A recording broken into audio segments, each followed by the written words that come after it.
They are the people we call when we're at our most vulnerable, during a medical emergency, an injury, or an accident. EMS workers and firefighters always seem to stay calm in a crisis.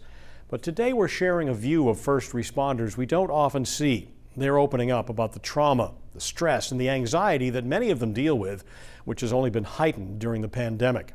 News Center Maine's Hani Yashivi has been having some candid conversations with these workers, many of whom may have been suffering in silence. It's not an easy thing to talk about, especially in a field where displaying confidence is key. Just this year, the city of South Portland has responded to more than 3,000 emergency calls. Many of those are traumatic. But as I learned, many first responders keep their emotions to themselves, sometimes with serious consequences. Robesh, you're a great cook, huh? Cooking, eating, sleeping, living together for straight shifts of 24 hours. This is Justin Robesh. He's been an EMS and firefighter for more than a decade. I love this job. Some of us, unfortunately, drown ourselves in it. Liz Pfeffer understands that all too well. I've been a firefighter since 2008 and got into the medical side of things, and it just sort of got under my skin in terms of wanting to be of service. They say the past few years of COVID have been like a staircase. Their stress levels climbing up and up. No easy way to get back down.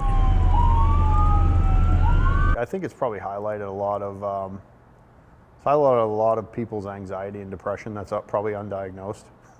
I know for me it has. I was divorced last year. Definitely don't think the pandemic caused the divorce, but the added stress of everything just sort of showed the weaknesses, showed that things needed to change. We're getting a call. Another one. And just like that, in the middle of our interview, an emergency call. Time to gear up and rush out. Not knowing what they'll be dealing with until they get there. Seeing traumas, the suicides, the accidents, the quick blurbs we see on the news are minor compared to what they're dealing with day in and day out. We've all heard the term burned out. In this job, they say it's something that can sneak up on you. You don't really talk about being hurt or being upset or being angry or any of those things. It just kind of is what it is, like get back to work. And when I came here, that mentality, I guess, was here. And I think COVID has probably highlighted that, and then also highlighted the benefits of therapy. Many first responders don't talk about mental health, ever, fearing they would be seen as weak or unfit for the job. But that is changing. It's okay to admit when you have problems, and it's okay to admit when you're not mentally right.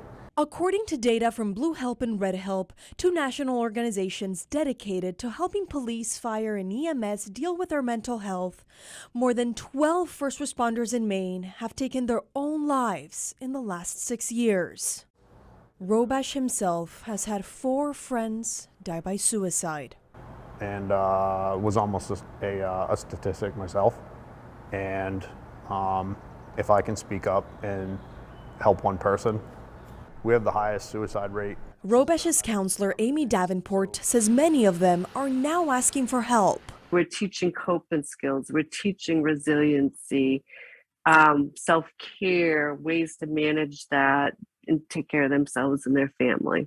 The first time asking for help is the hardest, but everybody's got your back. Davenport says if more EMS and firefighters are going to be helped, 3 things are needed. Prevention, treatment, money. So that the people we count on to have our back in an emergency can know that at the end of the day, someone has theirs. With my therapist, I said, we need to start branching out. We need to start talking to departments. We need to start breaking this stigma down. Justin and Liz want others in their shoes to know it's okay to not be okay. They tell me they won't give up their jobs. Helping people is their calling.